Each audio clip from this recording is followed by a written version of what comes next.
Hi, my name is Keith Przensky, and welcome to Western Carolina Sailing Club. If you're a new member, I've got some good advice for you on how to moor your boat to a dock. I've got 20 years with the club now. Before that, I was in the Navy for 20 years, and I worked at a marina at high school for 3 years. So let's talk about how do you moor your boat to a dock.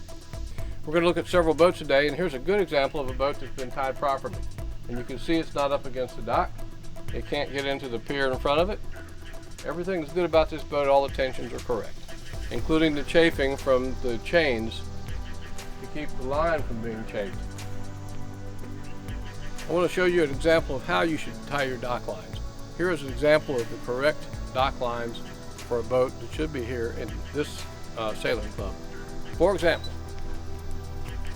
we want to have two breast lines to keep the boat from going away from the dock. Here's one on the starboard bow, and you can see it can't go very far because as it tensions, the boat stops.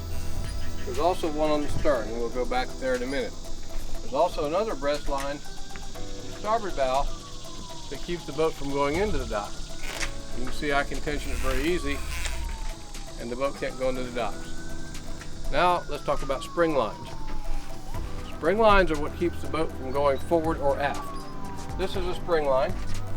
It keeps the boat from going forward into the dock. But also, if you walk with me, there's an after spring line that keeps the boat from going backwards. Now, because we don't have a breast line to keep the boat away from the dock back there, this spring line has a dual purpose. It needs to be tensioned such that it keeps the boat from going against the dock. And you can see that the tension is such that it's out of the water. Okay, this boat has an after breast line, as it should, to keep it from going away from the dock. You can see it can't go very far. It also has an additional spring line to keep it from going backwards. But I told you about the dual purpose of the spring line that goes to the dock. If it's correct, I shouldn't be able to pull the boat up against the dock. And you can see it stops right here. So even though there are fenders to keep it from hitting the dock, the boat can't get there in heavy weather because that spring line prevents it. Now that's very important because I've seen 6-foot waves in this harbor, even though we have breakwaters to break. Those 6-foot waves make the boat buck, and it pushes the lines to a point where they actually stretch. So you need to have enough tension to keep the boat from damaging itself against the dock and damaging the dock. So it's important for your property not to hit the dock, but if it breaks away, it's also important for other people's property and club property, because if this boat breaks away and goes downwind into another dock, imagine the damage you can cause as it makes contact downstream. All right, I want to give you an idea about how the line should be tied.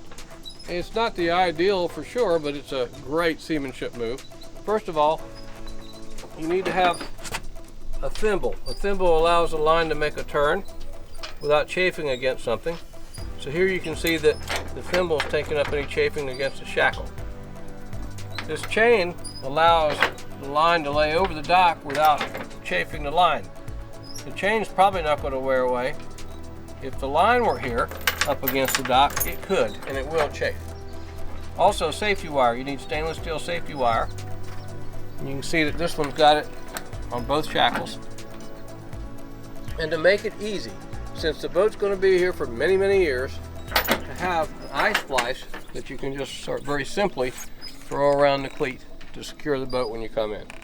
So you can see these eye splices have been set at the right length so that the boat is secure as soon as you get to the dock without having to worry about whether it's tied correctly or the right tension is there. Once it's set, it's good for many, many years. All right, we also have to talk about chafing. Chafing is what happens to a line when it rubs against something. But here you can see we're using some special tape here to prevent chafing of the line when it rubs up against the dock. You also look down here, and the same tape is used so that when the line gets slack and rubs across the chain, the line will not wear and then come apart. And different people use different things. You can use a piece of hose, regular garden hose, and then tie wrap it to the line so that when it goes across there, it won't chafe the line. Okay, now the club requires that you have at least, for up to a 26-foot boat, a 3/8 inch 3-strand nylon line. This particular line is 1/2 inch. For above 26 foot, you need 7/16 inch. The difference in the safe working load between the two lines, 3/8 to 7/16, is double. It's like 2,600 pounds for 3/8, and you go up to 5,000 pounds, 4,900, for a 7/16. So why not go that extra 1/16 of an inch? It's not that hard, it's not that expensive, easy to work with, and 3-strand nylon line. Why nylon? Because nylon has the ability to stretch under a very severe load.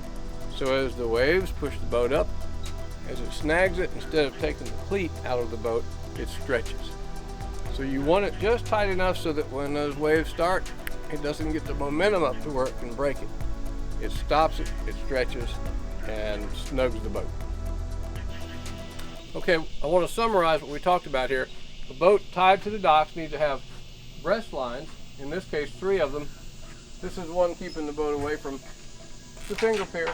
This one keeps it from going away from the finger pier. And there's one more back in the back that prevents that as well. Spring lines prevent forward and aft motion of the boat. You have a spring line here. It keeps the boat from coming into the pier. And another spring line that goes the other way keeps the boat going away. And it also keeps the boat off of the dock. That's the proper way to tie a boat up here in Western Carolina.